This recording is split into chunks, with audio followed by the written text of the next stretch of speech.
बात आज की के सभी दर्शकों को नमस्ते। स्वामी विवेकानंद जी का नाम विश्व विख्यात है, लेकिन स्वामी विवेकानंद जी को ये जो नाम है और वेश ये जिसने दिया वो राजस्थान है। स्वामी विवेकानंद जी ने स्वयं कहा है कि भारतवर्ष की उन्नति के लिए मैंने जो थोड़ा बहुत किया है वह संभव नहीं होता यदि मेरी मुलाकात खेतड़ी के राजा से नहीं हुई होती। भगिनी निवेदिता ने भी लिखा है, उन्होंने कहा है कि गुरु, गीता और गंगा, और इन तीनों का सामंजस्य उन्होंने बिठाया। गुरु यानी श्री रामकृष्ण परमहंस, गीता यानी हिंदू शास्त्र और गंगा यानी पुण्य भूमि भारत। ऐसी जो ये त्रिवेणी संगम है, इस त्रिवेणी संगम से स्वामी विवेकानंद उनका व्यक्तित्व का गठन हुआ था। आज हम ये देखना चाहेंगे कि स्वामी विवेकानंद का राजस्थान से क्या संबंध था। जनवरी 1887 में जो उनका जन्म का नाम था नरेंद्र, तो नरेंद्रनाथ दत्त इन्होंने संन्यास धारण किया। संन्यास धारण करने के बाद इनका नाम हुआ स्वामी विविदिशानंद, ये नाम हो गया। इस नाम का अर्थ क्या है? तो नाम का अर्थ तो बहुत उदात्त है। इसका अर्थ होता है ज्ञान पिपासा या ज्ञान की खोज का आनंद, परंतु प्रत्येक के लिए सुगमता से इसका उच्चारण बहुत कठिन है, विविदिशानंद ऐसा बोलना। लेकिन ये नाम उन्होंने स्वीकार किया था। और सन्यासी जो अपने भारत में परंपरा है, उस सन्यासी के लिए परिव्राजक होना ये बहुत आवश्यक माना गया है।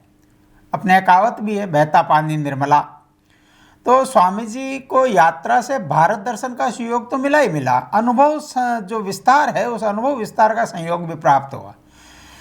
ये भावी जीवन की दिशा भी इसके माध्यम से तय हुई उनकी, ये हम जानते हैं। स्वामी जी ने परिव्राजक काल में अनेक मतवादों का सामना ही नहीं किया, धर्मग्लानि को भी अनुभव किया कि देश में किस प्रकार से धर्म के प्रति और वितृष्णा का भाव पैदा हो रहा है। स्वामी जी ने घोषित किया, ये सब देखने के बाद उन्होंने, कि सभी प्रचार कार्यों में रत हैं, परंतु वे उसे अज्ञात रूप में करते हैं। मैं उसे इच्छापूर्वक करूंगा, ये प्रचार का कार्य, धर्म प्रचार का कार्य इच्छापूर्वक करूंगा और दीनहीन चंडालों तक जाकर प्रचार करूंगा, ये स्वामी विवेकानंद ने कहा। अब इस वक्तव्य को सुनकर स्वामी जी की जो वृंदावन यात्रा है उसका कुछ मेरे को प्रसंग है वो स्मरण हो रहा है। प्रसंग क्या था? तो प्रसंग ऐसा था कि वो रास्ते से जब जा रहे थे तो एक व्यक्ति बैठा था, वो चिलम पी रहा था। तो उन्होंने भी लगा कि मुझे भी चिलम का एक कस पीकर देखना चाहिए, इसलिए उसके पास गए। लेकिन जब उससे पास जाकर चिलम मांगी तो उसने कहा मैं तो हरिजन हूँ, तो वो वहाँ से चल दिए। लेकिन थोड़ी देर जाने के बाद में उनके मन में एक विचार आया कि अरे मैंने तो संन्यास लिया है, जाति कुल मान सब छोड़ दिया है, फिर भी मैं उसका छुआ हुआ तंबाकू भी नहीं पी सका। ये सब जो है केवल दीर्घ कुसंस्कार का फल है। ऐसा विचार करके वो वापस लौटे और उसके साथ हाथ से चिलम पी। तो ये अनुभव है स्वामी जी का, जो किस प्रकार के अनुभव उनको और परिव्राजक जीवन में आए। लेकिन आज हमारा जो प्रसंग है वो राजस्थान से संबंधित है, इसलिए बाकी की घटनाओं के बारे में हम विचार नहीं करेंगे। तो शास्त्रों का बौद्धिक विलास और तोता रटन तो कोई भी कर सकता है, लेकिन इसका और व्यवहार में जो अंतर है, सिद्धांत और व्यवहार में अंतर, ये अंतर बहुत बड़ा है। और ये जो स्वामी जी का चिलम पीने का अपन ने देखा, वो उससे उसको ध्यान में आता है। भारत भ्रमण के समय उन्होंने देखा कि देश काल परिस्थिति के अनुसार समाज परिवर्तन की अपनी जो प्राचीन परंपरा वो सुप्त हो गई है। इसके कारण से बहुत से जो कालबाह्य आचार है वो भी परंपरा व रूढ़ि के रूप में तो दृढ़ मूल होते गए हैं, बिना शास्त्र प्रमाण के।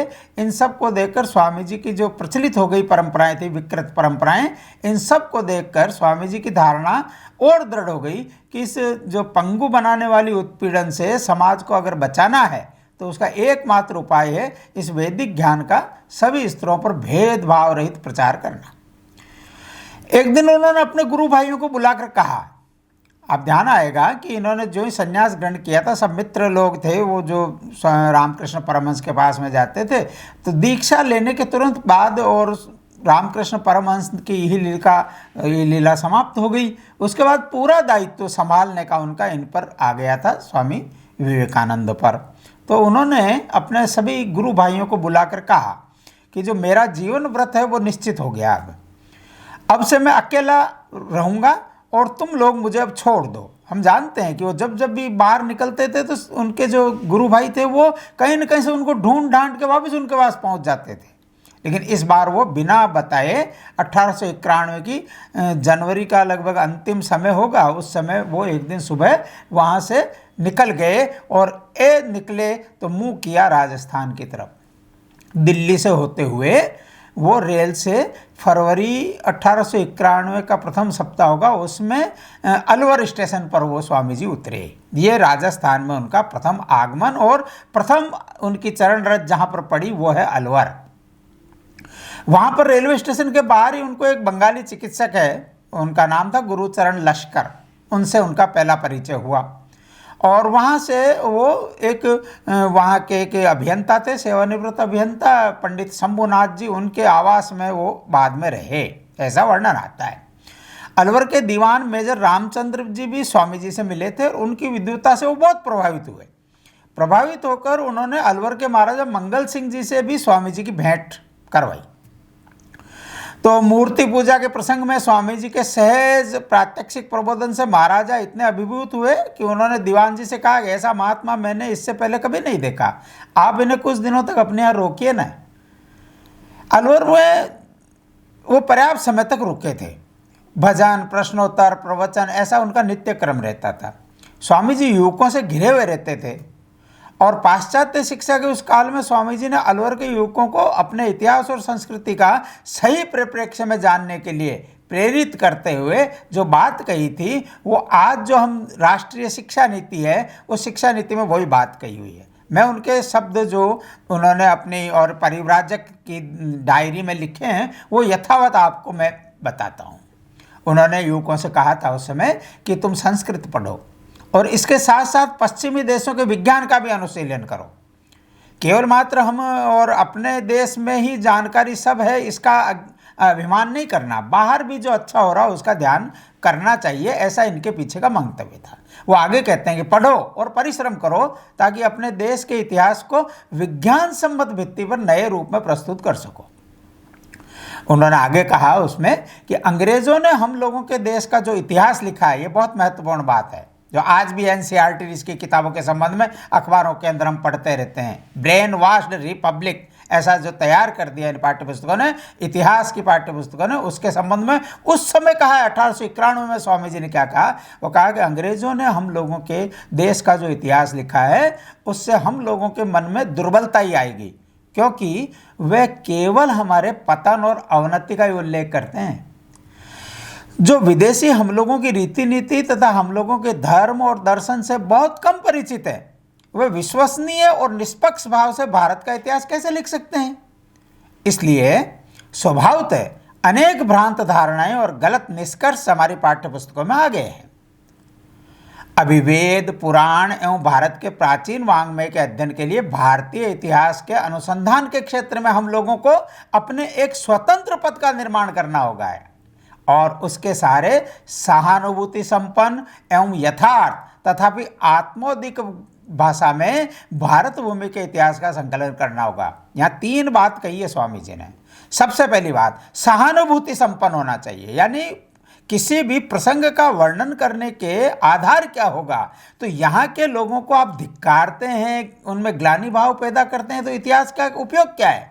तो सहानुभूतिपूर्ण होना। एक बच्चा भी गिर जाता तो हम कहते उठ जा शेर का बच्चा, ये कहते हैं उसको, ये नहीं कहते कि देख चलना नहीं आता गिर गया, ऐसा नहीं कहते। तो इसी प्रकार सहानुभूति संपन्न होना चाहिए इतिहास, पहली बात उन्होंने कही। दूसरी बात उन्होंने कही कि वो यथार्थ होना चाहिए। इसका सहानुभूतिपूर्ण होना इसका मतलब है गलत इतिहास है वो नहीं लिखेंगे हम, यथार्थ होना चाहिए। लेकिन यथार्थ जो है उसको भी आत्मा का उद्दीपन करने वाली भाषा उसमें लिखना चाहिए, ग्लानि भाव पैदा करने वाली, हीनता बोध पैदा करने वाली भाषा में नहीं। तो आत्मोद्दीपक भाषा में होना चाहिए।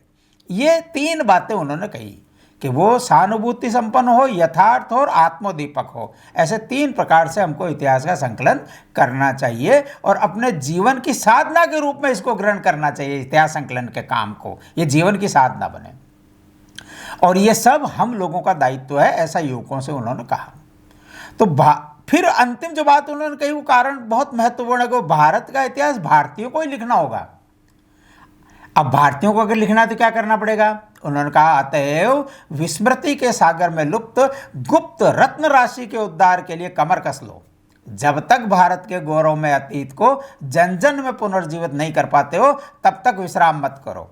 वही होगी सच्ची और स्वाभाविक राष्ट्रीय शिक्षा, और इस शिक्षा की प्रगति के साथ साथ सच्ची राष्ट्रीय भावना जागृत हो जाएगी।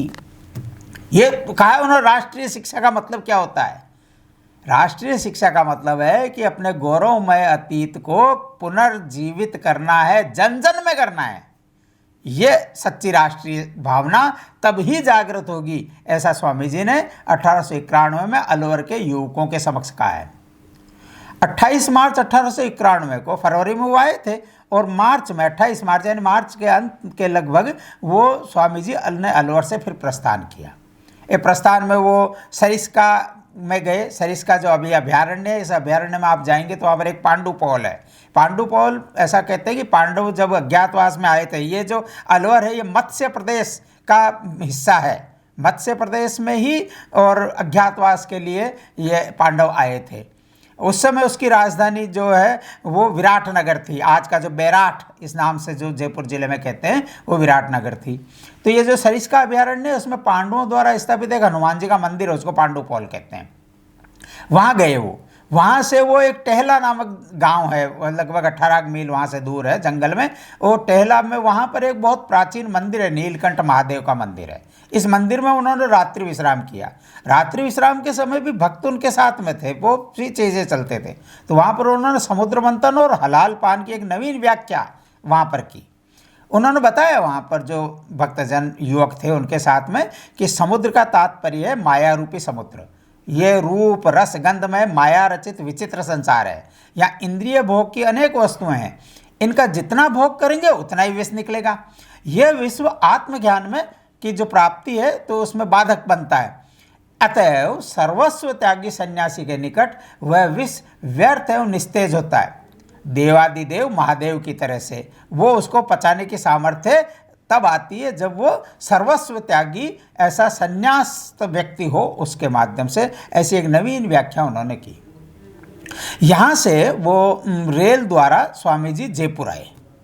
तो ऐसा एक प्रसंग आता है, जयपुर के मार्ग में बांदीकुई से एक और यात्री उनके डिब्बे में चढ़ा, उनके पास में आकर बैठा था, और उसने उनको, और वो इतना प्रभावित हो गया कि जयपुर में उतरते समय उसने बहुत आग्रह किया उनसे कि आप एक फ़ोटो खिंचवाइए, वो मैं अपने पास रखना चाहता हूँ। ये उनके परिव्राजक जीवन का प्रथम चित्र है। आप देखेंगे तो कभी एक युवक सन्यासी है, सिर मुंडित सिर है, हाथ में एक लकड़ी लिए हुए है, और इस तरह का जो चित्र अपने को मिलता है, नंगे पैर है। यह चित्र उनका परिव्राजक जीवन का प्रथम चित्र है जो जयपुर में खींचा गया था। जयपुर में वो कहाँ रुके, ऐसा संभवतया वो जो है वो जिनके यहाँ रुके वो एक यहाँ के बंगाल के थे, संसार चंद्र सेन ऐसा कहते हैं, उनके भवन में रुके। ये मूलतः बंगाली थे संसार चंद्र जी। ये वहाँ जयपुर की जो महाराजा कॉलेज है, इस महाराजा कॉलेज में प्राध्यापक रहे थे, और बाद में ये जयपुर रियासत के मंत्री भी रहे। अपन जयपुर में आज जाएंगे तो वहाँ पर एक रोड का सड़क का मार्ग का नाम है संसार चंद्र रोड, ये उन्हीं के नाम पर है। यहीं पर वो एक ठाकुर हरि सिंह जी लाडखानी, उनसे भी उनका परिचय हुआ था। ये जो हरि सिंह जी लाडखानी है, उनको मूर्ति पूजा का रहस्य ये उनसे उनको समझाया था। ये प्रसंग आता है उनका। यहाँ जयपुर में ही उन्होंने पाणिनि के अष्टाध्यायी का प्रारंभिक अध्ययन यहाँ पर जयपुर में किया। इसके बाद जयपुर से चलकर आप किशनगढ़ आए, किशनगढ़ से अजमेर आए, अजमेर से पुष्कर गए। ये पूरा भ्रमण करके और यहाँ पर रुककर वो 14 अप्रैल 1891 के दिन आबू पर्वत के लिए अजमेर से बैठे ट्रेन में वापस, और आबू पर्वत पहुँचे। ये जो आबू पर्वत है राजस्थान का शिमला ऐसा कहलाता है, और ये वो स्थान है जहाँ पर अंग्रेज़ों का ग्रीष्मकालीन प्रशासनिक केंद्र होता था जब अंग्रेज़ों का राज यहाँ पर था।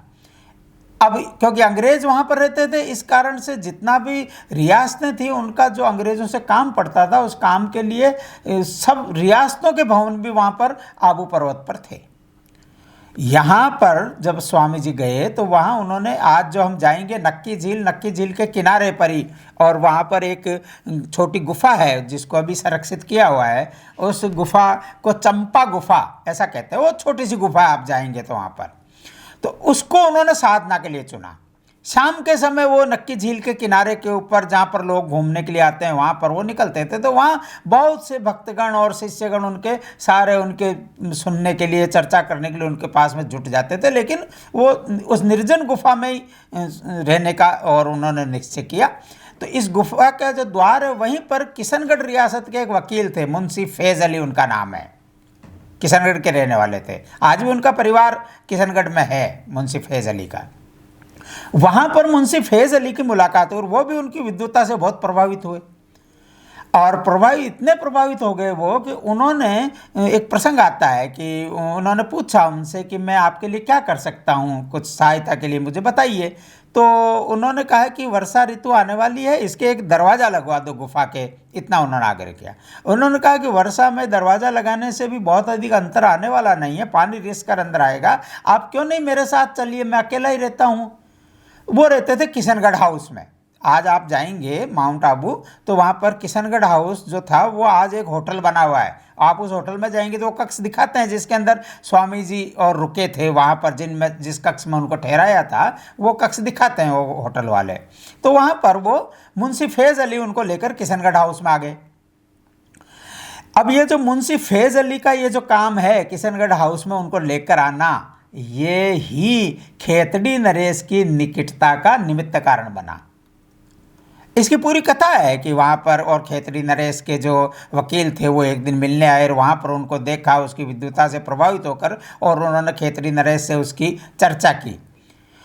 तो 4 जून 1891 का जो दिन है, ये दिन भारत के इतिहास में एक अविस्मरणीय दिन बन गया। क्यों? क्योंकि इस दिन अरावली पर्वत श्रृंखला की अर्बुद श्रेणी के गुरु शिखर पर गुरु शिष्य अर्थात स्वामी विवेकानंद और खेतड़ी नरेश महाराजा अजीत सिंह जी का प्रथम मिलन हुआ। ये दोनों जैसे किसी एक विशेष कार्य की पूर्ति के लिए ही बने थे। बाद में स्वामी जी ने अपने एक मित्र को पत्र में लिखा है कि समय समय पर संसार में कुछ ऐसे लोग एक ही समय पैदा होते हैं जिन्हें एक साथ मिलकर एक सम्मिलित क्षेत्र में कार्य करना है, और मैं और अजीत सिंह ऐसी 2 आत्माएं हैं जिनका जन्म एक दूसरे की सहायता करने के लिए हुआ है। हम दोनों एक दूसरे के पूरक एवं परिपूरक है। We are as supplement and complement, ऐसा स्वामी जी ने लिखा है पत्र में। आबू पर्वत पर ही कोटा के महाराजा उमेश सिंह जी और मंत्री ठाकुर फतेह सिंह जी, अजमेर के जो आर्य समाज के उस समय प्रमुख थे हरबिलास जी शारदा, इन सब का परिचय वहीं हुआ, आबू पर्वत के ऊपर हुआ। इसलिए दूसरी बार जब स्वामी जी आए अजमेर में तो उसका प्रसंग में हम देखेंगे कि वो हरबिलास जी शारदा के यहीं रुके थे। तो स्वामी जी का ये पहला प्रवास जो था वो के बाद में 2 बार और आना हुआ, 3 बार आए वो कुल मिलाकर। तीनों बार वो खेतड़ी अवश्य गए, ये सबसे महत्वपूर्ण है। 2 बार अमेरिका जाने से पहले राजस्थान उनका आना हुआ और 1 बार अमेरिका से लौटने के बाद में हुआ। प्रथम बार 24 जुलाई 1891 को वो महाराजा अजीत सिंह जी का जब माउंट आबू में परिचय हो गया, तो परिचय के बाद उन्होंने आग्रह किया कि आप एक बार खेतड़ी पधारिए। तो 24 जुलाई 1891 को महाराजा अजीत सिंह जी के साथ ही वहाँ से माउंट आबू से जयपुर आए, जयपुर से खेरतल उतरकर ट्रेन से वहाँ से कोटपुतली होते हुए 7 अगस्त 1891 को वो खेतड़ी पहुँचे। यहाँ इस बार प्रथम बार जब आए थे तो 3 महीने तक खेतड़ी में रहे, और इस 3 महीने में खेतड़ी नरेश ने मंत्र दीक्षा लेकर उनका शिष्यत्व ग्रहण किया। यह सबसे महत्वपूर्ण गुरु शिष्य की जो मैंने बात प्रारंभ में कही वो ये है।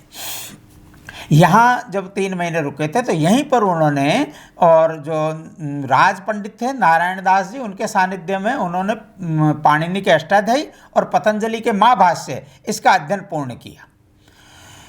राजभवन में ये स्वामी विवेकानंद उस समय जहाँ ठहरे थे, वो ठहरा हुआ जो स्थान है वो स्थान आज रामकृष्ण मिशन का मठ है। अगर हम कभी खेतड़ी जाएंगे तो वहाँ पर उसको हम देख सकते हैं।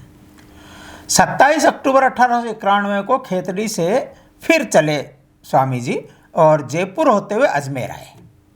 अजमेर में हरबिलास जी शारदा के यहाँ पर वो ठहरे थे। श्याम जी कृष्ण वर्मा भी उस समय यहीं थे। उनके आग्रह पर स्वामी जी ब्यावर से वापस आए। ब्यावर में भी रुके थे कुछ समय तक स्वामी जी। ब्यावर से फिर वापस अजमेर आए और अजमेर आकर में लगभग 15 दिन तक यहाँ रुके। फिर वो हम जानते हैं श्याम जी कृष्ण वर्मा को, जिन्होंने और लंदन के अंदर इंडिया हाउस बनाया और सर्वाधिक जो क्रांतिकारी और वहाँ पर पढ़ने जाने वाले युवक थे उनको क्रांतिकारियों से जोड़ने का काम जिस केंद्र पर होता था वो है इंडिया हाउस। ये अपने वीर सावरकर भी वहीं पर रहे थे। ऐसे श्याम जी कृष्ण वर्मा और ये स्वामी दयानंद सरस्वती के शिष्य श्याम जी कृष्ण वर्मा रहे थे। तो ऐसे उनके आग्रह पर ये 15 दिन तक यहाँ पर अजमेर के अंदर रहे। उस समय जो स्वामी जी का जो सानिध्य प्राप्त हुआ हरबिलास जी शारदा को, तो हरबिलास जी शारदा ने उनकी प्रतिभा को पहचान कर अपनी डायरी में लिखा है। वो डायरी में बहुत महत्वपूर्ण वाक्य है। उन्होंने कहा कि यदि मेरी बहुत बड़ी भूल न हो तो मैं कह सकता हूँ कि ये व्यक्ति विश्व वरेण्य होंगे। और हम जानते हैं कि बाद में ये सत्य सिद्ध हुआ, विश्व के वरेण्य ऐसे स्वामी जी बन गए। अजमेर से स्वामी जी ने गुजरात की ओर प्रस्थान किया। शिकागो धर्म सभा में जाने की कामना स्वामी जी के अंतःकरण में जूनागढ़ पोरबंदर के प्रवास के समय अंकुरित हुई थी। इसका संकल्प कन्याकुमारी की श्रीपाद शिला पर ध्यानावस्था में हुआ। 3 दिन तक वहाँ पर जिस पर आज विवेकानंद रॉक मेमोरियल बना हुआ है, शिला स्मारक जिसको कहते हैं, वहीं पर ध्यान अवस्था के अंदर उनको हुआ कि मुझे विदेश जाना है। वो वर्णन किया है स्वामी जी ने उसका कि उन्होंने देखा कि सामने फैले हुए विशाल महासागर के किनारे से श्री रामकृष्ण समुद्र में अवतरण कर पांव पैदल दूसरे किनारे की ओर चले जा रहे हैं तथा उन्हें भी आगे बढ़ने के लिए संकेत कर रहे हैं। इस अलौकिक दर्शन को उन्होंने ईश्वरीय निर्देश के रूप में ग्रहण किया था और वहाँ पर शिकागो की धर्मसभा में जाने का निश्चय किया था। 26 जनवरी 1892 को खेतड़ी नरेश के यहाँ पुत्र रत्न की प्राप्ति हुई। ऐसा कहते हैं कि वो स्वामी जी के आशीर्वाद से हुई थी। नाम उनका था पुत्र का जय सिंह। तो उनका आशीर्वाद समारोह था। उस आशीर्वाद समारोह के अंदर भी स्वामी जी पधारे। ये आग्रह और महाराजा ने किया था। इसके कारण से ये तिथि थी 21 अप्रैल 1893। 10 मई को यहाँ से उन्होंने वापस प्रस्थान किया। ये दूसरी बार आना हो गया। यहाँ से आबू रोड होते हुए मुंबई पधारे। मुंबई में खेतड़ी नरेश के आदेश अनुसार उनके जो दीवान थे जगमोहन जी, उन जगमोहन जी ने रेशमी कपड़े का अलखल्ला और पगड़ी उनको बनवा कर दी थी, जिसका वेश धारण करते स्वामी विवेकानंद का मैंने प्रारंभ में कहा था ना कि वेश राजस्थान ने दिया और विवेकानंद नाम ये राजस्थान ने दिया। तो ये दोनों का वहाँ पर ये संयोग बनता है। इसके साथ ही उन्होंने मार्ग वे के लिए कुछ धनराशि और अमेरिका प्रस्थान हेतु जहाज का प्रथम श्रेणी का टिकट भेंट किया। यात्रा के लिए आवश्यक सामग्री भी सब उन्होंने जुटाई जगमोहन जी ने खेतरी महाराजा की तरफ से। तो एक फक्कड़ सन्यासी वो जो है वो नए क्षितिज के लिए बेमन से ये सब स्वीकार करके रवाना हुए। 30 मई 1893 को ओरिएंट कंपनी का जहाज था पेनिनसुलर। उसके डेक पर खड़े होकर स्वामी जी भारत भूमि को निहार रहे थे और जहाज अमेरिका की ओर जा रहा था। 11 सितंबर 1893 को शिकागो धर्म सभा प्रारंभ हुई। दोपहर बाद स्वामी जी के स्वागत भाषण का क्रम आया। उन्होंने अपना भाषण अमेरिका निवासी बहनों और भाइयों के संबोधन से शुरू किया था कि उपस्थित 7000 श्रोताओं की करतल ध्वनि की गूंज पूरे संसार में सुनाई दी। स्वामी जी के संक्षिप्त किंतु सारगर्भित भाषण ने दूसरे दिन एक अज्ञात सन्यासी को विश्वविख्यात बना दिया। अमेरिका, पेरिस, लंदन, इनमें व्याख्यानों की एक सतत श्रृंखला के बाद भारत माता के इस दिग्विजय पुत्र ने 16 दिसंबर 1896 को पुनः भारत की ओर प्रस्थान किया। इंग्लैंड से प्रस्थान के पूर्व एक अंग्रेज मित्र ने उनसे पूछा कि आप विलास में ऐश्वर्यशाली तो शक्तिशाली ऐसे पाश्चात्य देशों में 4 वर्ष का अनुभव लेने के बाद अब जब आपको अपनी मातृभूमि में जाएंगे तो कैसे लगेगी। इस पर स्वामी जी का उत्तर बड़ा ही मार्मिक है। वो बोले, स्वदेश छोड़कर आने से पूर्व मैं भारत से केवल प्रेम ही करता था, परंतु अब तो भारत का धूलीकण तक मेरे लिए पवित्र है। वहाँ की पवन मेरे लिए पावन है। अब भारत मेरे लिए पुण्य भूमि है, तीर्थ स्थान है। 15 जनवरी 1897 को कोलंबो पहुंचने के साथ ही स्वामी जी के सम्मान में स्वागत सभाओं में व्याख्यानों का एक क्रम प्रारंभ हो गया।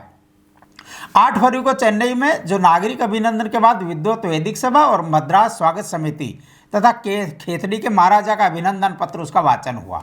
मुंशी जगमोहन ने वो पत्र का वाचन किया था। पत्र में कुछ बातें मैं आपको बताता हूँ। एक बात उन्होंने कही कि स्वामी जी, ये केवल आपकी विद्वता और साहसिकता तथा अदम्य उत्साह का फल है कि पाश्चात्य देश वाले भी ये भली भांति जान गए हैं कि आज भी भारत के पास आध्यात्मिकता की कैसी असीम निधि है। आपके प्रयत्नों के फलस्वरूप आज ये बात पूर्ण रूप से सिद्ध हो गई है कि संसार के अनेकानेक मतांतरों का विरोधाभास का सामंजस्य वेदांत के सार्वभौम प्रकाश में हो सकता है। स्वामी जी के विदेश से लौटने पर मिलने के लिए केतड़ी महाराजा 18 मार्च 1897 को कोलकाता गए। कोलकाता में रहने वाले जो सब मारवाड़ी सेठ थे वो भी इस अवसर पर एकत्रित हुए। इसके बाद में स्वामी जी ने एक मठ बनाने के लिए कुछ आर्थिक सहायता जो राजस्थान से एकत्रित करने के लिए और निश्चय किया मन में, और 1 दिसंबर 1897 को स्वामी जी दिल्ली से रेल में बैठे और अलवर पहुंचे। स्वागत भीड़ में दीनहीन राम सनेही को पुकार कर अपने निकट बुलाने का प्रसंग इसी समय का है। स्वामी जी यहाँ से जयपुर से खेतड़ी आए। 9 दिसंबर को खेतड़ी से उन्होंने प्रस्थान किया। नीम का थाना और खेतड़ी के बीच में एक बबाई नामक गांव है, वहाँ पर महाराजा अजीत सिंह इनकी अगवानी के लिए पधारे थे। 12 दिसंबर से 21 दिसंबर तक स्वामी जी खेतड़ी में रहे। फिर यहाँ से पुनः जयपुर के लिए प्रस्थान किया उन्होंने। खेतड़ी महाराजा ने मठ निर्माण हेतु उस समय 3000 रुपये उनको भेंट किए। जयपुर से स्वामी जी किशनगढ़ पधारे। रामकृष्ण मिशन के सेवा कार्यों का शुभारंभ का केंद्र बनने का सौभाग्य इसी किशनगढ़ को है। जो 56 का अकाल था, उस अकाल के अंदर स्वामी अखंडानंद जी ने किशनगढ़ से और सेवा कार्य प्रारंभ किए। किशनगढ़ से अजमेर फिर आए वो। अजमेर से स्वामी जी जोधपुर पहुंचे, वहाँ सर प्रताप सिंह जी के अतिथि के रूप में 10 दिन रहे। यहाँ से खंडवा इंदौर होते हुए फिर से कोलकाता लौटे। इस प्रकार स्वामी जी की ये त्रिआवर्ती यात्रा पूर्ण हुई। महाराजा अजीत सिंह ने स्वामी जी के नाम, वेश तथा अमेरिका यात्रा के लिए धन भेंट किया। स्वामी जी के एकाकी परिव्राजक जीवन की पाठशाला बनने का सर्वप्रथम सौभाग्य राजस्थान को मिला। स्वामी जी ने अपने राजस्थान स्नेह को अपने मन तक सीमित नहीं रखा, उसे व्यक्त भी किया। अपने गुरु भाइयों, शिष्यों, अनुयायियों सबको ये बताने में कभी संकोच नहीं किया कि भारत के धर्म दर्शन की गरिमा को, हिंदुत्व की वैश्विकता को, वेदांत की महिमा को विश्व के सम्मुख रखने का जो यत्किंच प्रयत्न किया है वह तभी संभव हुआ जब राजस्थान ने उसके लिए यथेष्ट साधन जुटाए। पत्रों में इन बातों का उल्लेख है। रामकृष्ण मिशन के सेवा कार्यों का प्रारंभ भी राजस्थान में स्वामी अखंडानंद जी, जो स्वामी जी के गुरु भाई थे, उन्होंने किया। स्वामी जी पर राजस्थान का एकाधिकार तो नहीं है, पर प्रथमाधिकार यदि बंगाल के खाते में जाता है तो आत्यंतिक स्नेह का अधिकार तो है ही। यह भी क्या कम प्रतिफल है। त्रिशांति की तरह स्वामी विवेकानंद के 3 बार राजस्थान आगमन की भाव परिक्रमा हमने राजस्थान में स्वामी विवेकानंद भाग 1 इस शीर्षक के व्याख्यान में की थी। अब ये जो आज भाग 2 है, इसमें हम उन प्रेरक प्रसंगों का स्मरण करेंगे जिनका रंगमंच बनने का सौभाग्य राजस्थान को मिला। ऐसा कहते हैं कि सत्य कहे सो संत, तो ये बात राजस्थान में स्वामी विवेकानंद के संबंध में भी सत्य सिद्ध होती है। हम सब जानते हैं राजा और बालक कोई भी प्रश्न कर सकता है, एक अहंकार के वशीभूत और एक अज्ञान जनित जिज्ञासा के वश। अलवर के महाराजा मंगल सिंह का ये प्रसंग है। उन्होंने व्यंग्यात्मक भाषा में स्वामी विवेकानंद से पूछा, स्वामी जी, मैंने सुना है कि आप धुरंधर पंडित तथा विद्वान तर्कपटु हैं। आप यदि चाहते तो विद्या के बल पर प्रचुर धनार्जन कर सकते थे, फिर भी आपने भिक्षावृत्ति का अवलंबन क्यों किया। कक्ष में एकदम स्तब्धता छा गई। भारत की श्रमण परंपरा पर ही प्रश्न था। समाज का देने का भाव बना रहे तथा साधु का समाज के प्रति ऋण बोध जागृत रहे, ऐसी परंपरा होती है। पेट और परिवार की चिंता में समाज के व्यापक हित का शोध, परिमार्जन और प्रसारण कठिन होता है, तो आत्मनो मोक्षार्थम में जगत हित दुर्लक्ष्य हो सकता है। गृहस्थ और संत परस्पर अवलंबी संपूरक इकाइयां हैं। सभी विद्वान अर्थोपार्जन करेंगे तो फिर परिणति अंततः लाभ शुभ में होगी, अर्थात लाभ कमाना ध्येय बन जाएगा। हमारा ध्येय होता है शुभ लाभ, जो शुभ है वही लाभ लूंगा। अगर लाभ है वही शुभ है तो ये गड़बड़ होगा समाज के लिए। ये लाभ समाज के लिए शुभकर है या नहीं, ये गौण हो जाएगा। तो समाज को शुभ लाभ की शिक्षा देने वाले संत चाहिए कि नहीं चाहिए। अकूत धन कमाने में समर्थ होते हुए भी समाज कार्य के लिए अपना खिलता हुआ यौन पुष्प राष्ट्रदेव के चरणों में समर्पित कर देने वाले युवकों की अपने देश में श्रेष्ठ परंपरा रही है। अकर्मण्य लोग कपट मुनि तो बन सकते हैं, प्रेरणा पुंज प्रेरक पुरुष नहीं बन सकते। भारत में संत परंपरा के लिए कहा है, फकीरी अलबेला रो खेल, शीश काट कंदुक जो खेले, चले हमारी गेल, फकीरी कायर सके ना जेल। कायरों का खेल नहीं है फकीरी, ये जो संन्यास है, संन्यास तो यानी अपना घर फूंक कर है ना। तो ये कबीर ने भी कहा है, जो घर फूंके आप ना चले हमारे साथ। तो किंतु जिज्ञासु का तो समाधान किया जा सकता है, किसी की जिज्ञासा है तो उसका समाधान संभव है, क्योंकि उसमें ग्राह्यता होती है। लेकिन कोई कुतर्की है तो उसका समाधान संभव नहीं है। ऐसे व्यक्ति को उसी की भाषा में उत्तर देना चाहिए। सामान्य व्यक्ति में राजा के अहंकार पर चोट करने की हिम्मत तो नहीं होती, निर्भय साधु ये कर सकता है। इसलिए स्वामी जी बोले, आपको उत्तराधिकार में राज्य प्राप्त हुआ है, आप में सुराज्य सुशासन की सामर्थ्य भी है, आपका जीवन प्रजा की थाती है, फिर भी आप राजकार्य की अवहेलना करके गोरे साहबों के साथ शिकार और विलासिता के आयोजनों में व्यर्थ समय क्यों व्यतीत करते हैं? अपने यहाँ राजा का दायित्व है, अधिकार होता है, तो यहाँ भी सत्ता के लिए संघर्ष होता है। अपने यहाँ राजा का दायित्व है, अधिकार नहीं है। अगर अधिकार होता तो हम भी लड़ते हैं सत्ता के लिए, और अधिक सबल जो होता या कूटनीतिज्ञ होता या कुटिल होता है व्यक्ति, तो वो गद्दी पर बैठ जाता, जैसे मुगल शासकों की परंपरा रही है। यहाँ राजा का आदर्श राम है, और राम क्या घोषणा करते हैं? स्नेहम दयाम च सौख्यम च यदि वा जानकीमपि आराधनाय लोकस्य मुंचतो नास्ति में व्यथा। उत्तर रामचरित के अंदर ये और श्लोक आता है। इसका अर्थ क्या है? इसका अर्थ है कि लोक कल्याण के लिए अपना स्वाभाविक स्नेह, दया, सुख और यहाँ तक कि सीता का भी परित्याग करना पड़े तो मुझे कोई दुख नहीं होगा, कोई व्यथा नहीं होगी, मैं छोड़ दूंगा। यानी लोक कल्याण सर्वोपरि है, जनता का कल्याण सर्वोपरि है राजा के लिए। जो शासक अपने उत्तरदायित्व को भूल जाता है ना, तो उसकी भर्त्सना और परिणाम की ओर संकेत करते हुए तो गोस्वामी तुलसीदास जी ने लिखा है, जासु राज प्रिय प्रजा दुखारी, सो नृप अवसि नरक अधिकारी। स्वामी विवेकानंद का प्रति प्रश्न संत की समाज में सार्थकता और धर्मदंड की सार्थकता का प्रतीक है, सिंगाल, इसीलिए तो संसद में स्थापित हुआ है।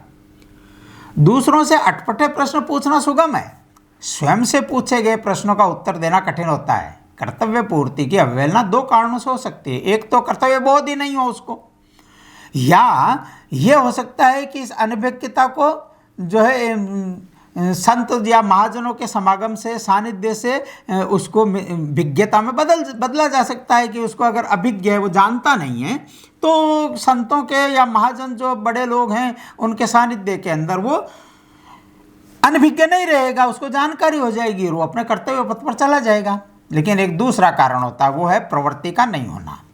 प्रवृत्ति नहीं होती, जैसा दुर्योधन कहता है। दुर्योधन कहता है कि धर्म क्या है ये भी मैं जानता हूँ, पर इसमें मेरी प्रवृत्ति नहीं है। अधर्म क्या है ये भी मैं जानता हूँ, पर इससे मेरी निवृत्ति नहीं होती। बच्चों कैसे? जानामि धर्मम न च म प्रवृत्ति, जानामि अधर्मम न च म निवृत्ति। ऐसे व्यक्ति का क्या करेंगे? तो प्रति प्रश्न ने महाराजा मंगल सिंह के मर्म पर जैसे चोट कर दी, पर उत्तर विचारपूर्वक नहीं था उनका। मेरी मर्जी, इसमें तर्क नहीं होता, ढीठता होती है। तो नशे की लत वाला भी जानता है कि मृत्यु का कारक है, पर परवश करता ही नहीं, तर्क बिगड़ता है। एक नशेड़ी को मैंने बताया कि नशा तिल तिल कर मौत को निकट बुलाना है, तो उसका उत्तर था यहाँ भी मरने की किसको जल्दी है, धीरे धीरे ही तो मरना है। तो मंगल सिंह महाराजा ने शाही अंदाज में भोलेपन से कहा, पता नहीं स्वामी जी, गौरों के साथ क्यों घूमता हूँ मुझे पता नहीं, पर इतना पक्का है कि मुझे अच्छा लगता है इसलिए घूमता हूँ। अब चावल पका या नहीं पका ये देखने के लिए एक चावल पर्याप्त है। गेहूं का नमूना बोरी में परखी डालते ही ध्यान में आ जाता है, फिर वैसा ही भाव लगता है उसका। स्वामी विवेकानंद जी ने भी उसी अंदाज से हंसते हुए उसको निपटा दिया।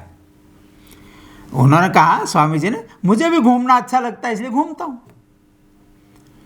तो ये एक प्रसंग है कि व्यक्ति को और बिना तर्क बुद्धि का उपयोग किए बिना और प्रेरक प्रसंगों का ध्यान में किए और कुछ भी जो मन की इच्छाएं उसके अनुसार करता है, तो एक राजा को ये शोभा नहीं देता। सामान्य व्यक्ति करे तो उसका अदंडनीय है, लेकिन राजा अगर ये करता है तो ये अपराध है, ऐसा स्वामी जी ने उनको बताया।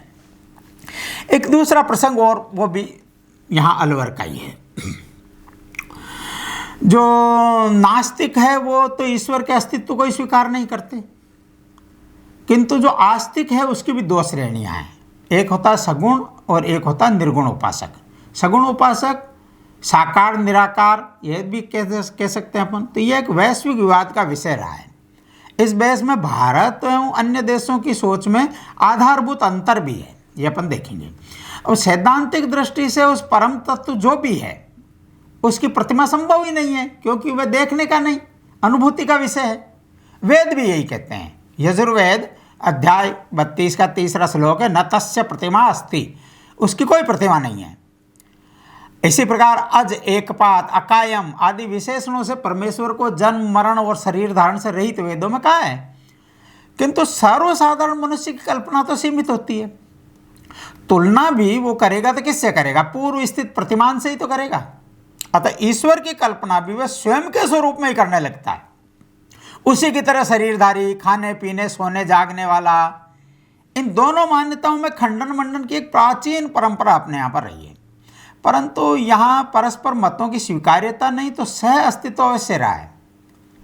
आर्य समाज ने मूर्तियों के विसर्जन का प्रयत्न अत्यंत उग्र आंदोलन और सार्थक तर्कों के आधार पर किया है। पाखंड खंडनी पताका इसीलिए फहराई उन्होंने स्वामी दयानंद सरस्वती, किंतु किसी मंदिर या मूर्ति का भंजन नहीं किया, क्योंकि मूर्ति मंदिर में है। वो इसलिए है मंदिर में क्योंकि वो मन में है। स्वामी दयानंद सरस्वती जी का एक प्रसंग है। एक स्थान के ऊपर एक सड़क का निर्माण होना था और सड़क के निर्माण में मार्ग में एक छोटी सी हनुमान जी की मडी थी। इसके कारण से अगर वो मडी हट जाए तो मार्ग चौड़ा होकर सबके लिए सुगमता होती। तो एक शिष्य ने स्वामी जी से कहा कि आपका तो कलेक्टर से परिचय है, आप कलेक्टर से कहकर इस मडी को क्यों नहीं हटवा देते ताकि ये रास्ता चौड़ा हो जाए। अब उसने जो स्वामी दयानंद सरस्वती का और मूर्ति पूजा के खंडन का मंतव्य था संभवतः उसके आधार पर उसने कहा है कि स्वामी जी भी क्योंकि मूर्ति पूजा का खंडन करते हैं इसलिए मंदिर टूटेगा तो कोई दिक्कत नहीं है, इसलिए और स्वामी दयानंद जी आराम से इसको तोड़वा देंगे। लेकिन स्वामी जी ने क्या कहा? स्वामी दयानंद जी ने कहा कि मैं लोगों के मनों से मूर्तियां निकालने आया हूं, मंदिर तोड़ने नहीं, मनों से मूर्ति निकालनी है। तो मूर्ति पूजा का परमेश्वर भी घट घट व्यापी है, ऐसा कहता है। जड़ चेतन सब में है वो, ऐसा वो मानता है। हिंदू उसे मूर्ति में भी मानता है। मूर्ति तोड़ने वाले आक्रमणकारियों ने सोचा कि वो मूर्ति में ही है, इसी कारण वे मंदिरों व मूर्तियों को तोड़कर भी मूर्ति पूजा समाप्त नहीं कर सके। अनुकूल परिस्थितियां जब भी आई तो ध्वस्त मंदिरों के अवशेषों पर पुण्य जो है भव्य देवालय बन गए। हम सब देखते हैं, आज भी वो संघर्ष चल रहा है। तो हिंदू क्या है? हिंदू मूर्ति का निर्माण कर रहा है। हिंदू में से जो मूर्ति पूजक है वो मूर्ति का निर्माण करता है, प्राण प्रतिष्ठा करता है और उसका विसर्जन भी कर देता है। अब ये जो बात है ये हरेक को समझ में नहीं आती। यहाँ पूजा घर में लगा कैलेंडर फट जाने पर फेंक देने से न हिंदुत्व खतरे में आता है, न ब्लास्फेमी का आरोप में सिर तन से जुदा होता है। यह मूर्ति या उसकी पूजा पद्धति नहीं, जो नीति नियमों के आधार पर जीवन की रचना और चरित्र को जो है वो धर्म माना जाता है। मंदिर, पूजा, उपासना पद्धति ये चरित्र निर्माण के सहायक उपकरण तो हो सकते हैं, साधन है, ये साध्य नहीं है। इसलिए हमारे यहाँ धर्म की परिभाषा धारणा धर्म इत्यादि धर्मो धार्यते प्रजा। धारण करने योग्य जो श्रेष्ठ गुण है मनुष्य के नाते, जिसको मानवता हम कहते हैं, ऐसी मनुष्य के नाते धारण करने योग्य श्रेष्ठ गुणों का नाम धर्म है। केवल पूजा का तरीका या उपासना पद्धति ये धर्म नहीं है, ये उसका साधन मात्र है।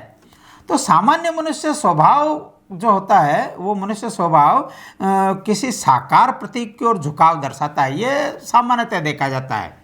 बहुत विद्वान और योगी पुरुष है वो एक निराकार और उस सब की कल्पना कर पाते होंगे। इस्लाम का जो प्रारंभ है उसको देखो आप, तो प्रारंभ मूर्ति पूजा के विरोध से हुआ था और इसका प्रसार मूर्ति भंजन अभियान के साथ हुआ।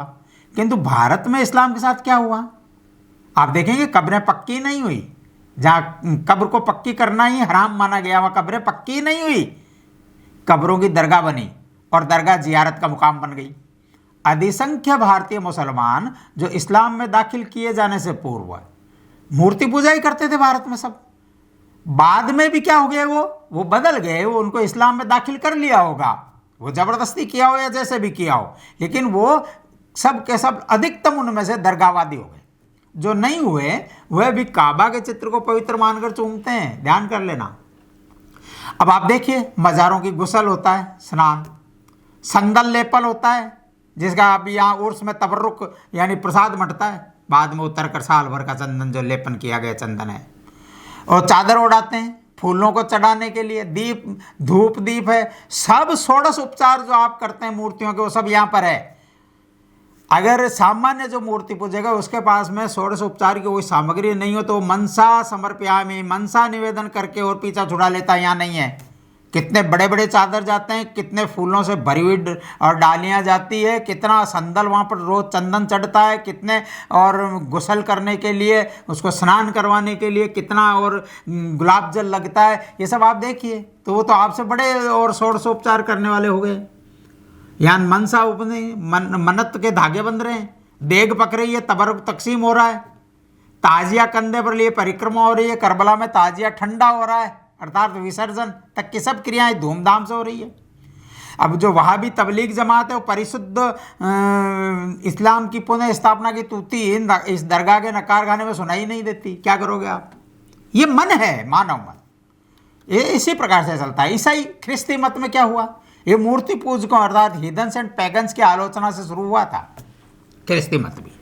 आज क्या हुआ, आज मदर मेरी से लेकर जीसस क्राइस्ट की शूली पर प्रतिमा है, या कुछ और नहीं है तो केवल क्रॉस खड़ा करके उसके समक्ष कैंडल मार्च कर रहे हैं कि नहीं कर रहे हैं? मतांतरण के लिए आकर्षित करने के लिए कुंवारी माँ मेरी या आरोग्य माता बनकर मूर्तिमान नहीं हुई क्या? मंदिर बनकर आरती शुरू नहीं हुई? शिशु के स्वास्थ्य के लिए चिंतित भोली माताओं को बुलावा देने के लिए माता के नवरात्रा की नकल में नौवीनों पर्व भी प्रारंभ हो गया है। नहीं मानते ना आप, तो जाइए अजमेर के पर्वतपुरा में जाकर देख लीजिए। चीटिंग के लिए भी टेम्पल मीटिंग ये हो सकती है, इसका दर्शन होगा आपको वहाँ पर। जो प्रारंभ किससे हुए थे वो मूर्तियाँ बनाकर खड़े हो रहे हैं। तो ये मानव मन है, ये मानव मन भाव प्रवण होता है, वह तर्क से परिचालित नहीं होता। तभी तो गोपियाँ उद्धव से कहती है, उद्धव को मनाने के लिए भेजा था ना उनको, गोपियों को, तो क्या कहा गोपियों ने? ये जो भ्रमर गीत है उस पूरा का पूरा इसी पर तो आधारित है, उद्धव मन मानने की बात, कि तुम कहते हो निर्जीव है सजीव है, हमको निर्गुण निराकार ये नहीं समझ में आता, हमको तो सगुण साकार समझ में आता, वही कृष्ण चाहिए हमको। तो निर्जीव में सजीव की भावना वो वैसे ही है जैसे अग्नि में शीतलता की कामना है, बिल्कुल विरोधाभासी है। किंतु मूर्ति पूजक सजीव है, जो मूर्ति पूजा कर रहा है वो तो व्यक्ति है ना, मनुष्य है, वो तो सजीव है, और भावना भी वो स्वयं करता है, प्रभाव भी उसी पर होता है, मूर्ति पर नहीं होता। वो जो भावना कर रहा है मनुष्य के शरीर पर प्रभाव होता है। तो ये तथ्य है, इसको ध्यान में रखना चाहिए। इसलिए व्यक्ति है, वो मूर्ति पूजक व्यक्ति है, उसको ध्यान में करना, मूर्ति पर कोई असर नहीं होता। उसको न कोई सर्दी गर्मी है न कोई शीत ठंड है, उसमें प्राण प्रतिष्ठा करने के उपरांत बाकी के सब उपक्रम वो अपने मन से करता है। उसको सर्दी लगता है तो भगवान को भी सर्दी लगती है, गर्म कपड़े पहनाते हैं, उसको गर्मी लगती है तो भगवान के भी वो और ठंड करने के लिए वहाँ पर प्रयत्न करता है। तो ये सब भाव पर निर्भर करता है। अमेरिका में एक प्रयोग हुआ था, एक मनोवैज्ञानिक प्रयोग हुआ। उसके अंतर्गत एक व्यक्ति को यह कहकर सम्मोहित किया गया था कि उसके हाथों पर एक रक्त तप्त लो सलाखा रखी जा रही है। अब सम्मोहन की अवस्था में उसके लो सलाखा नहीं रखी, हाथ हथेलियों पर बर्फ रखी गई तो भी हाथों पर फफोले हो गए, मानो गर्म सलाखा छुई हो इसको। तो ये शरीर की मानसिक संवेदना, वह उसकी प्रतिक्रिया प्रणाली का प्रभाव था। मानसिक संवेदना उसको क्या हुई, लोहा तपाएंगे, तपा हुआ लोहा उसको रखने वाले हाथ के ऊपर, और उसकी प्रतिक्रिया क्या की, जो प्रतिक्रिया प्रणाली है उसकी, उस प्रतिक्रिया ने वही किए जो गर्म लोहा रखने पर प्रतिक्रिया होती है, अर्थात शरीर पर फफोले उभरते, वो प्रतिक्रिया हो गई। तो अंधेरे में रस्सी को सांप समझने की भावना ये मिथ्या है, हम जानते हैं, ये दर्शन शास्त्र में बताया जाता है हमको, भ्रम किसको कहते हैं उसको। ये मिथ्या है। हम जानते हैं कि सांप है वो, रस्सी सांप नहीं है, रस्सी है वो, लेकिन इस भ्रमित भावना का शरीर पर प्रभाव तो सत्य है ना। भाई के सब लक्षण उस रस्सी को सांप समझने पर भी वैसे ही प्रकट होते हैं ना। रोमांच होगा, पसीना होगा, विस्फारित नेत्र होंगे, बढ़ी हुई हृदय की धड़कन होगी, पैर ठिठकेंगे, ये सब प्रत्यक्ष प्रमाण है ना इसके। यद्यपि वो सांप नहीं है, लेकिन हमको लगा कि वो सांप है, तो इस भ्रम में बाकी सभी की क्रियाएं यथावत होती है शरीर के ऊपर। इस विश्व ने भी आकंठ मूर्ति पूजा में निमग्न है, ऐसे पर दुख कातर वैष्णव जनों का साक्षात किया है। तो सातवें आसमान वाले आला नूर ला शरीक मूर्ति तो दूर, जिसके चित्र की कल्पना भी ब्लास्फेमी है, उनके उपासकों को दुनिया में कत्लो गारत के कारक के रूप में भी देखा है। किंतु हम जानते हैं कि ये अंतहीन बहस है। वो साकार है कि निराकार है, इसका कोई नहीं है। दोनों पक्ष में बराबर तर्क किए जा सकते हैं। अब स्वामी विवेकानंद जो थे वो भी मूलतः आंग्ल विद्या पारंगत थे। उस समय की जो अंग्रेजों की शिक्षा प्रणाली थी उसी में पारंगत था वो। इसके अलावा क्योंकि वो बुद्धिमान थे और रामकृष्ण परमहंस जिन्होंने सब प्रकार की उपासनाओं का और अभ्यास किया था, उनकी तर्क पद्धति से वो विकसित थे, तो तर्क प्रवण भी थे। और उनके गुरु रामकृष्ण परमहंस सब उपासना पद्धतियों का अनुभव भी लेने के बाद में भी काली के अनन्य उपासक थे, हम जानते हैं। अतः विवेकानंद में जैसे विभिन्न धाराओं का संगम हो गया, अलवर वास्तव्य में ऐसा ही प्रसंग स्वामी जी के समक्ष उपस्थित हो गया। तो प्रसंग क्या था? प्रश्न जो था वो मंगल सिंह जी का था। महाराजा मंगल सिंह जी ने पूछा स्वामी जी से, क्या पूछा कि स्वामी जी, क्या मंदिर जाने से ही धार्मिक होते हैं? मेरा मूर्ति पूजा में बिल्कुल विश्वास नहीं है, तो कहिए मेरी क्या दशा होगी? क्या मेरी दुर्गति होगी? ऐसा उन्होंने प्रश्न किया। तो स्वामी जी ने पूछा उनको कि राजन, आप ये व्यंग में कह रहे हैं या मजाक में कह रहे हैं? ये सहज टिप्पणी थी स्वामी जी की। महाराजा ने कहा, नहीं स्वामी जी, मैं अपने मन का संशय प्रकट कर रहा हूँ। मिट्टी, पत्थर या धातु की बनी हुई मूर्तियों के दर्शन से मेरे मन में श्रद्धाभाव पैदा नहीं होता। इसके कारण लोग मुझे नास्तिक समझते हैं। इसके लिए क्या मेरी अगले जन्म में अधोगति होगी, यह मेरा प्रश्न है। महाराजा ने अपने मन के जैसे भाव थे वो व्यक्त कर दिए। स्वामी जी बोले कि आपने जो अपने विश्वास के अनुसार उपासना करने पर परलोक में सजा क्यों मिलेगी? आप अपने विश्वास के अनुसार कर रहे हैं उपासना। मूर्ति पूजा में आपका विश्वास नहीं है तो क्या हुआ? सीधे टेढ़े मार्ग से जैसे नदियां सागर में मिलती है, वैसे ही सब उपासनाएं यदि वे दूसरे के मार्ग में बाधा नहीं बनती तो अंत में उसी परम तत्व सुपर पावर जिसको भी हम कहें उसके चरणों में पहुंचाती है। नाम रूप कुछ भी दे दो उसको। हम सब जानते हैं शिव महिमिनी स्तोत्र का ये जो श्लोक है, इसको तो उन्होंने और शिकागो वक्तृता में भी बोला है। त्रयी सांख्यम योग पशुपति मतम वैष्णवमिति प्रभिन्ने प्रस्थाने परमिद मदपथ्यमिति रुचिनाम वैचित्र्याद ऋजुकुटिल नाना पथजुषाम नृणाम एको गम्यस्तोमसि पयसा मर्णवेवा। कि जैसे ऋजु कुटिल या सीधे और टेढ़े मार्गों से नदियाँ और बहते बहते अंत में सागर में मिलती है, उसी प्रकार सर्वदेवों की उपासना केशवम प्रतिगच्छति। जिस प्रकार किसी भी देव की उपासना करो वो अंत में परमात्मा के ही ओर लेकर जाती है, ऐसा हमारी मान्यता है। इसलिए क्यों होगा आपको कष्ट? कुछ नहीं होना। थोड़ी देर रुके, कुछ क्षण रुक कर फिर से स्वामी जी बोले।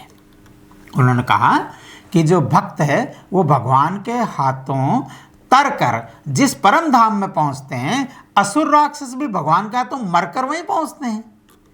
व्रत अगर है, खींचा हुआ सर्किल है, तो सर्किल पर घड़ी की दिशा में दक्षिणावर्त चलें या उल्टी दिशा में वामावर्त चलें, पहुंचेंगे तो वहीं पर जहां से चले थे।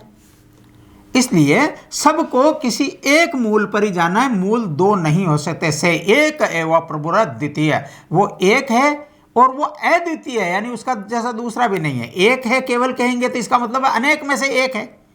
अनेक में से एक नहीं है, वो एक ही है, एक में वो अद्वितीय, दूसरा कोई नहीं है, ऐसा है वो। उसके बाद ही जाएंगे सब। तो स्वामी जी का ये जो कथन था, इस कथन से मंदिर मार्गी दरबारियों को बहुत विस्मय हुआ। उन्हें लगा कि स्वामी जी ठकुर सुहाती बात कह रहे हैं। मूर्ति पूजा के प्रति श्रद्धा न होने का तात्पर्य नास्तिकता नहीं है, न ही देव के प्रति अश्रद्धा है।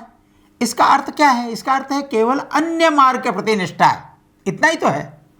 स्वामी जी ने दरबारियों का विस्मय और महाराजा का विजयी भाव ये लक्षित कर लिया। महाराजा को लगा कि मैं विजयी हो गया, मेरी जो बात है, और दरबारियों को लगा कि ये विस्मय है कि स्वामी जी ऐसा कैसे कह रहे हैं। तो दोनों का ही प्रबोधन आवश्यक है। ऐसा मानकर स्वामी जी ने जो दीवार पर टंगे हुए महाराजा का एक तेल चित्र था उसकी ओर इंगित किया दीवान जी को, और उसे उतारने का संकेत किया। अब तो सब और अचंभे में पड़ गए लोग। प्रस्तुत प्रसंग का चित्र से क्या संबंध है, ऐसा वो सोचने लगे। क्या कौतुक होने जा रहा है, ऐसा सबके चेहरों पर एक प्रश्नवाचक भाव भंगिमाएं ये स्पष्ट वहां पर दिखाई दे रही थी, जितने भी सभासद दरबार में बैठे थे। स्वामी जी बोले, दीवान जी ये चित्र किसका है? उन्होंने कहा, हमारे महाराज श्री का है, इसमें क्या संशय है स्वामी जी। दीवान ने भी वो विस्मय से हचकचाते हुए कहा कि क्या पूछना चाह रहे हैं मेरे को? संशय नहीं है, पुष्टि के लिए पूछा है। अब एक काम कीजिए, कृपया इस पर थूक दीजिए। स्वामी जी के अंतिम शब्दों से तो सभा जैसे भूचाल आ गया। सभासदों के हाथ तलवार की मूठ पर आ गए। महाराजा का चेहरा क्रोध से तमतमा उठा। दीवान जी भय से थरथर कांपने लगे। स्वामी जी, आप क्या कह रहे हैं, क्या बोल रहे हैं? आप इन शब्दों के स्थान पर कानों में मेरे पिघला हुआ शीशा उड़ेल देते। चित्र पर थूकने की क्रिया तो दूर, मैं कल्पना से पूर्व मेरी जीभ नहीं झड़ जाए। अगर ये झड़ जाए तो भी मुझे दुख नहीं होगा, कैसे थूक सकता हूं? ऐसे अटकते अटकते दीवान जी ने अपनी बात पूरी की। लेकिन स्वामी जी पीछा क्या छोड़ने वाले थे। लेकिन इस कागज पर जो उकेरा हुआ चित्र है, इस पर थूकने में क्या कष्ट है? महाराजा तो वो बैठे सामने सिंहासन पर, ये तो निर्जीव चित्र है, एक चित्रकार ने बनाया है, इसमें तो प्राण प्रतिष्ठा का कर्मकांड भी नहीं किया गया, फिर क्यों डर रहे हो? थूकिए थूकिए, अरे कोई भी थूक दो आगे आकर। स्वामी जी ने महाराज के क्रोध को और सभासदों के भय की परवाह न करते हुए ऐसे जैसे उकसाते हुए कहा उनको, नहीं होगा इस चित्र में प्राण, यह हाड़ मांस की मूर्ति भी नहीं है, किंतु यह हमारे महाराजा का चित्र है, हमारे लिए श्रद्धास्पद है। दीवान जी ने अपने मन का भाव प्रकट करते हुए कहा। अब स्वामी जी ने महाराजा अलवर मंगल सिंह जी की ओर उन्मुख होकर कहा, देखिए महाराज, आप इस चित्र में न होते हुए भी हैं, इसलिए आपके सभासद आपको इस चित्र से भिन्न मान रहे हैं, तो भी इस निर्जीव चित्र पर थूकने को तैयार नहीं है। क्यों? क्योंकि वह इस चित्र का भी उतना ही सम्मान करते हैं जितना आपका। इसी प्रकार मूर्ति पूजक भी मूर्ति के पत्थर, मिट्टी या धातु की पूजा नहीं करते, वह भी उसके माध्यम से परम तत्व की पूजा करते हैं। मैं इतनी जगह घूमा हूं, परंतु किसी को भी यह कहते नहीं सुना कि है पत्थर, मिट्टी या धातु की मूर्ति, हम पुत्र, पुष्प, जल, फल, नैवेद्य से तुम्हारी पूजा करते हैं, तुम हमें धन धान्य आरोग्य देना, हम तेरी शरण हैं, हमारी रक्षा करना। वह तो इसे सर्वशक्तिमान परमात्मा मानते हैं। प्रतिमा के समक्ष उसी ईश्वर का गुणगान, स्तोत्र पाठ, पूजा अर्चना करते हैं। इन सब में भी वह अपना भाव प्रकट करते हैं, नेति नेति ईश्वर का नहीं, उसका भाव तो वही जाने। मंगल सिंह के मन में मंगल भावना हुई। वह बोले, मूर्ति के संबंध में इस प्रकार भी विचार किया जा सकता है, यह नवीन दृष्टिकोण आज उद्घाटित हुआ। आप मुझे आशीर्वाद दीजिए कि मैं सम्यक दृष्टि प्राप्त करूं, बुद्धि भेद पैदा करने या अनास्था उत्पन्न करने का कारक नहीं बनूं। स्वामी जी बोले, एकमात्र परमात्मा के अतिरिक्त कृपा करने का अधिकार और किसी को नहीं है। आप सरल शुद्ध भाव से उसकी चरण शरण लीजिए, वह अवश्य आप पर कृपा करेंगे, अवश्य कृपा करेंगे। स्वामी विवेकानंद जी के व्यक्तित्व एवं कर्तृत्व दोनों के ही प्रेरक प्रसंगों के उदाहरण राजस्थान में मिलते हैं। ऐसा हमने भाग 2 में कुछ प्रसंग देखे थे। बात आज की पर आज हम स्वामी विवेकानंद राजस्थान में जब थे उस समय के कुछ प्रसंगों का और स्मरण करेंगे। 1891 के फरवरी माह में स्वामी जी के प्रथम राजस्थान आगमन के समय उनकी चरण धूलि से पवित्र होने का जो प्रथम सौभाग्य प्राप्त हुआ वो है अलवर। एक तेजस्वी युवा सन्यासी रेलगाड़ी से उतरे। शरीर पर गैरिक वस्त्र, हाथ में लाठी, एक हाथ में कमंडल तथा 2-4 पुस्तकों को लपेटकर बगल में दबाए हुए कंबल, बस इतनी सी भौतिक संपदा थी उनके पास। अपरिचित निगाहों से राजमार्ग के दोनों ओर के भवनों को निहारते हुए आगे बढ़ रहे थे तो राजकीय चिकित्सालय के सामने खड़े चिकित्सक गुरुचरण लश्कर की दृष्टि उन पर पड़ी। सन्यासी का प्रभावी तेजोवलय बरबस दृष्टि आकर्षित करता सा लगा। प्रत्येक प्रांत का अपना एक विशिष्ट चेहरा मोहरा होता है जिसे उसी प्रांत के लोग तुरंत ताड़ लेते हैं। इस बंगाली शरीर पर स्वामी जी की दृष्टि भी अनायास चली गई और सहज ही बांग्ला भाषा मुख पर आ गई। मौसाय एखाने साधु सन्यासीर थाकीवार की एकटू स्थान हईते पारे। इसका मतलब होता है कि इधर सन्यासियों के ठहरने के लिए कोई योग्य स्थान है क्या।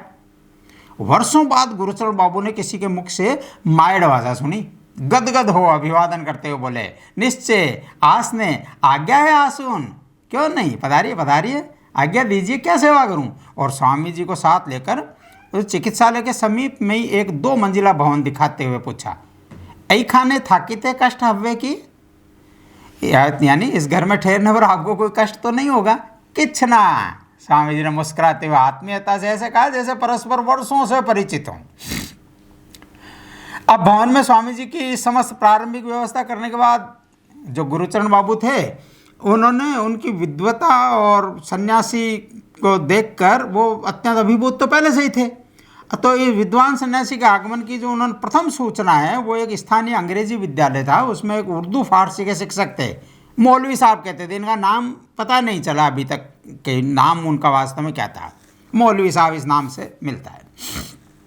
तो उनको जाकर वो कहा, सबसे पहले सूचना दी, मौलवी साहब एक बंगाली साधु अभी भी यहाँ हैं, चलिए उनसे मिलिए।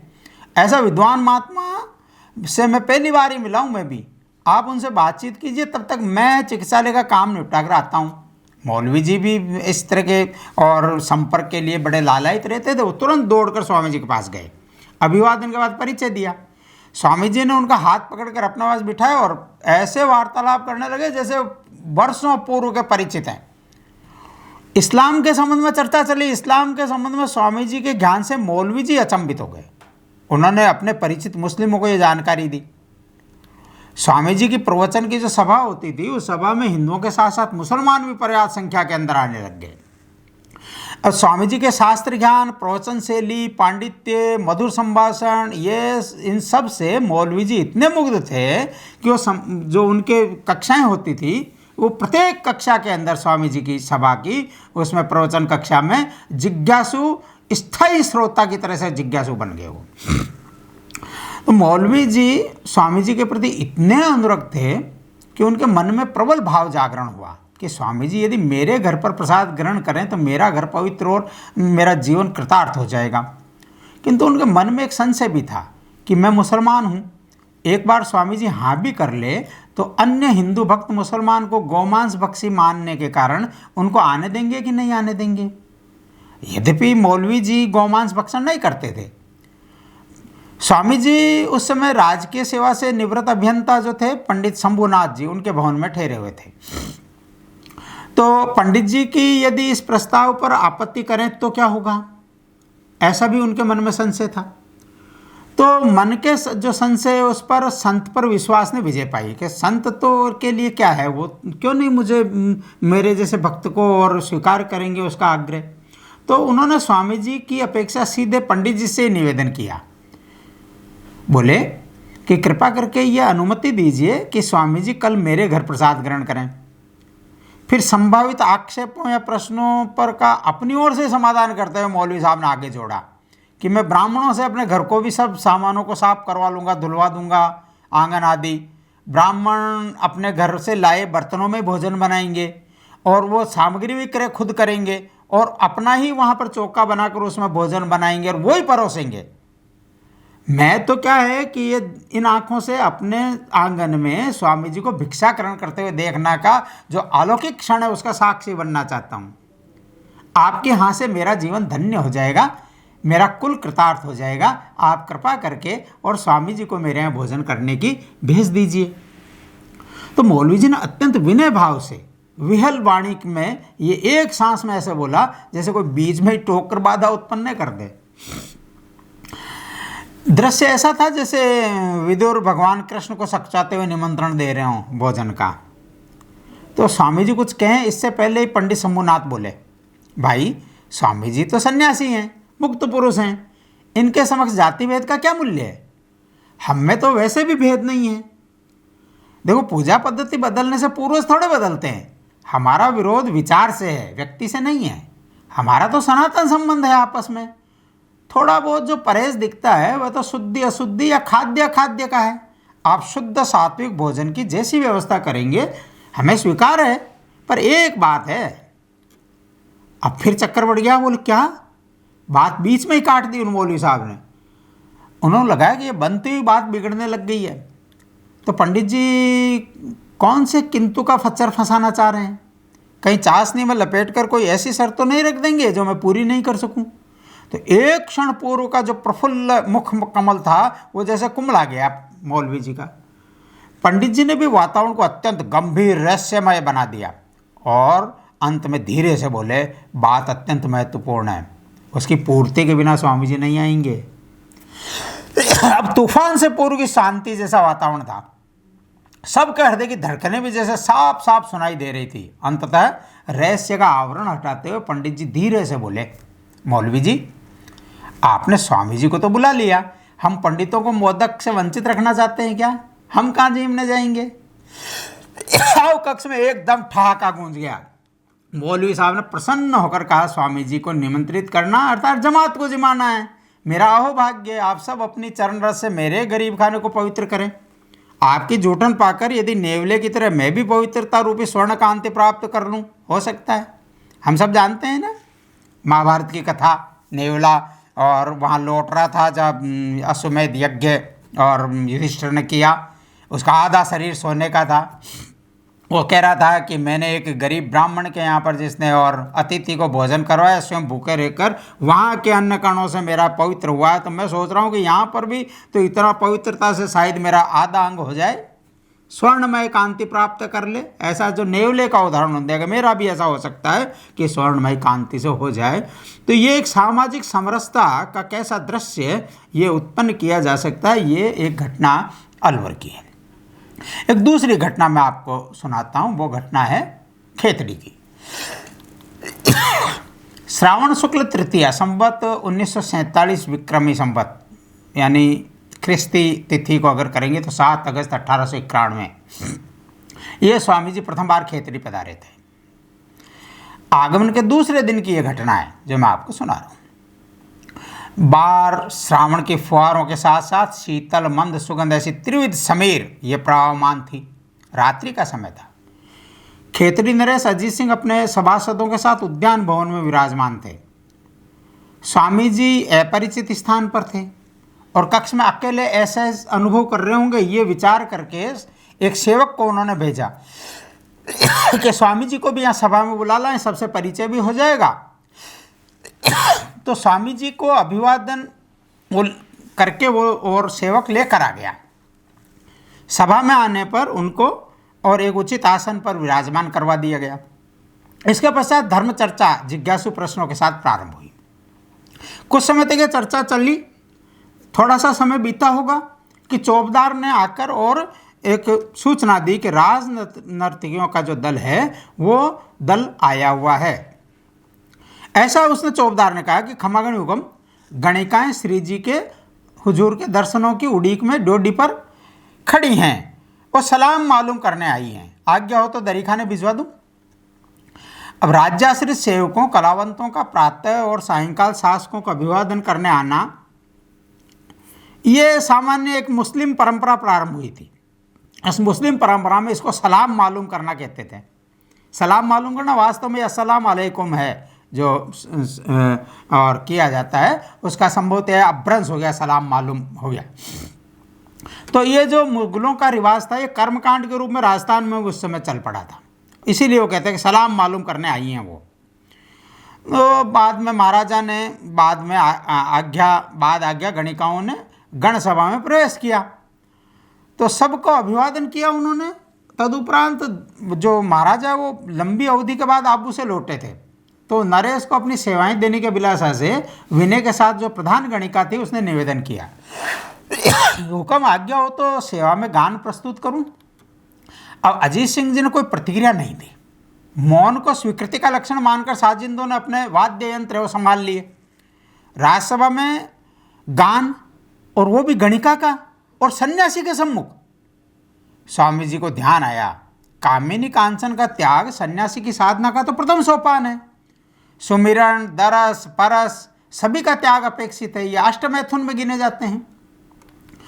तो गणिका ने गाने का उपक्रम प्रारंभ ही किया था कि स्वामी जी आसन से उठकर चलने को उद्यत हो गए। चेहरे पर उनके वितृष्णा का भाव था। गणिका ताड़ गई कि समाज में हमारे कार्य के प्रति जो घृणा का भाव है, स्वामी जी में वही प्रकट हो रहा है।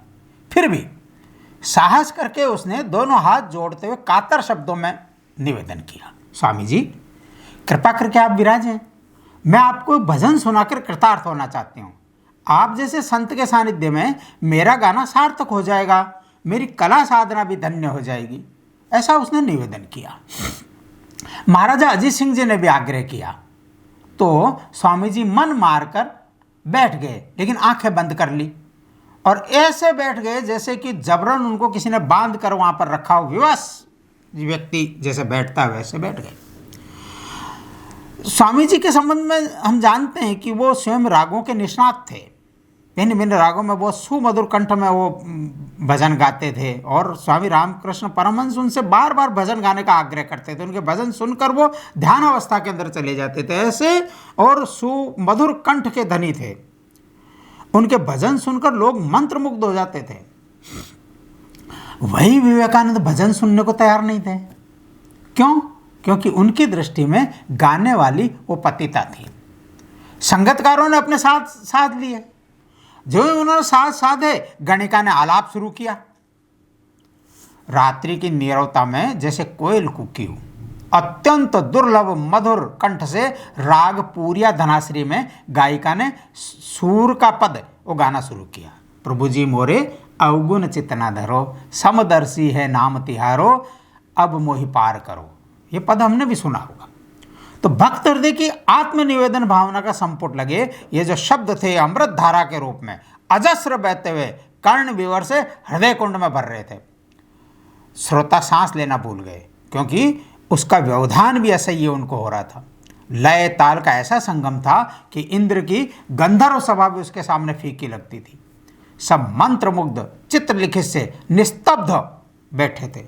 ज्यों ज्यों भजन की पंक्तियां गणिका के कंठ से निसृत होती जा रही थी, गायिका के गालों पर अश्रुधारा का प्रवाह तीव्रतर होता जा रहा था, जैसे एक समांतर भाष्य चल रहा था। प्रभु आप तो पारस हैं, जो अपावन ठोर पड़े लोहे को भी कंचन बना देता है, फिर मैं तो अपावन जगह भी नहीं हूं, आपके पद कमल की छाया में हूं, फिर मेरा उद्धार क्यों नहीं? अच्छे बुरे सब आप ही के हैं, सभी तो आपका नाम समदर्शी कहलाता है। अच्छे बुरे की कसौटी और घोषणा तो हमारी है। क्या मेरी मेली धारा का प्रवाह गंगा में मिलकर पवित्र नहीं होगा? मानव पद का एक एक चरण प्रवचन के समान प्रबोधन कर रहा था। जैसे वेदांत के गूढ़ सूत्रों का सरल ग्राम्य भाषा में गूढ़ार्थ भाष्य होता जा रहा था। रोम रोम पुलकित, जैसे भजन का भावार्थ ग्रहण करने को सभी रोम कूपों को खोलने के लिए रोम खड़े हो गए थे। गदगद स्वामी जी का कंठ अवरुद्ध हो गया। सभा में दो ही रो रहे थे, गायिका और स्वामी जी। दोनों ही पश्चाताप की अग्नि में जलकर भी आनंदित हो रहे थे। एक आत्मनिवेदन करके रो रही थी और एक आत्म प्रबोधन प्राप्त करके रो रहे थे। पद कब समाप्त हो गया सुधि नहीं रही। नीरवता को भंग करते हुए स्वामी जी के मुख से बोधिसत्व कैसे स्वतः उद्गार निकले, अहो इस माता ने सर्वम खल विदम ब्रह्म, इस तत्व को हृदयंगम करा दिया है। फिर गणिका की ओर मुड़े, उनकी ओर मुख करके हाथ जोड़ते हुए स्वामी जी बोले, माता मैंने अपराध किया है, क्षमा करो। मैं तुम्हें घृणा की दृष्टि से देखने के कारण यहाँ से उठकर जा रहा था, परंतु तुम्हारा ज्ञान गर्भ गान सुनकर मेरी आंखें खुल गई हैं। आप ज्ञानदायिनी माँ हैं, मुझे आशीर्वाद दो कि मेरी भेद बुद्धि समाप्त हो, मेरी समत्व योग की साधना में प्रवृत्ति हो, मेरा ऊंच नीच का संजाल विदीर्ण हो, मुझे सम्यक बुद्धि तथा समरस दृष्टि प्राप्त हो। गणिका ने भाव गर्भित आशीर्वाद दिया, जुग जुग जियो मेरे लाल। और यह आशीर्वाद फलीभूत हुआ। स्वामी विवेकानंद की कीर्ति युग युग तक अमर है, वे विचार में जी रहे हैं। बाद में इस घटना का उल्लेख करते हुए स्वामी जी ने स्वयं लिखा है, और परिव्राजक डायरी में ये वर्णन आता है कि वह गाना सुनकर मैं समझा कि क्या यही मेरा सन्यास है। मैं सन्यासी हूँ और ये एक पतिता नारी है। ये ऊंच नीच की भावना, ये भेद बुद्धि आज भी दूर नहीं हुई। सब प्राणियों में ब्रह्म की अनुभूति बड़ा ही कठिन कार्य है। चांडाल की बातें सुनकर भगवान शंकराचार्य के मन से भेद बुद्धि लुप्त हो गई थी। ऐसी छोटी छोटी घटनाओं से कितने महान फल उत्पन्न होते हैं, इसकी गणना कौन कर सकता है। हम सब जानते हैं, जब आदि शंकराचार्य और परिव्राजक के रूप में निकले थे कालड़ी से, केरल से, और काशी के अंदर जब आए तो काशी में का एक प्रसंग वर्णन आता है कि वहाँ पर मार्ग में एक चंडाल खड़ा था कुत्तों को लिए हुए। उन्होंने चांडाल को कहा, दूर हट, रास्ता दे। अर्थात चांडाल का स्पर्श भी नहीं होना चाहिए, ऐसा भाव उनके मन में था। चांडाल ने प्रश्न किया कि तुम किसे दूर हटने को कह रहे हो, इस शरीर को? तो यह भी पंच तत्वों का बना हुआ शरीर है, जैसा तुम्हारा पंच तत्वों से बना हुआ है। या तुम आत्मा को कह रहे हो, तो ये जो सर्वात्मा परमात्मा है, उस परमात्मा का अंश मेरी आत्मा में भी वही तुम्हारी आत्मा में है, किसको दूर होने को कह रहे हो? और उनको बोध हुआ कि मैं जिस वेदांत की बात करता हूं, उस वेदांत का दर्शन तो समदर्शी बनाता है। यह समदर्शी की प्रेरणा मुझे इस चांडाल से प्राप्त हुई है। वो साक्षात शिव स्वरूप मेरे समक्ष खड़े होकर इस काशी में मुझे और वेदांत का दर्शन क्या है, इस दर्शन का तत्वबोध करवा दिया। उसी का स्मरण करते हुए उन्होंने कहा है कि शंकराचार्य के मन से भेद बुद्धि लुप्त हो गई चांडाल की बातें सुनकर। उसी प्रकार से वैसा ही भाव इस घटना के कारण मेरे मन में उत्पन्न हुआ, ऐसा हम जानते हैं। तो ये जो सामाजिक समरसता का और सबको अपने, यानी तारना किसको है, तो जो वास्तव में पतित है उसको तारने के लिए ही तो संत हैं, उन्हीं का चोला है, उसी के लिए तो भगवान अवतार लेते हैं। तो इसलिए दीन दयाल कहलाते हैं वो। तो ऐसे दीनों को और दया करने का, और उनसे भी हम प्रेरणा प्राप्त कर सकते हैं। इन दोनों प्रकार का प्रसंग हमको इस कथा से ध्यान में आता है। ओम शांति शांति शांति।